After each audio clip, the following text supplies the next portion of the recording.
The numbers paint the story with brutal clarity. With Clark on the court, Indiana's games averaged an astonishing 1.26 million viewers, a number most professional leagues would envy. But when she went down on July 15th, those numbers cratered to 400,000 per broadcast, a devastating 70% collapse. That was during the period when fans still held on to hope of her return. Now that she's officially shut the door, that cliff has widened into a canyon. This isn't just a setback, it's an existential crisis. Without Clark, the WNBA feels hollow. Games that once buzzed with energy now resemble scrimmages. Playoffs that were supposed to be headline events risk fading into obscurity, overshadowed not just by the NFL, but by the sense that the biggest draw is missing.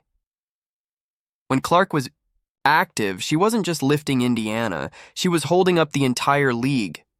Without her, what remains feels eerily close to what existed before she arrived, a niche product, beloved by a small core but ignored by the wider sports world.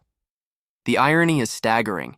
For years, the WNBA fought for relevance, begging for media attention, scrambling for sponsorships and leaning on forced narratives that rarely caught fire.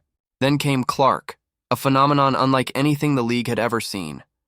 She wasn't just a great player, she was a cultural moment, a force that pulled millions of casual fans into the orbit of women's basketball.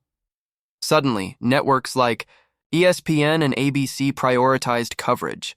Suddenly, corporate sponsors wanted in. Suddenly, the WNBA felt like it had cracked the code to mainstream relevance. But that entire revolution was built on the shoulders of one rookie. And now, those shoulders are gone.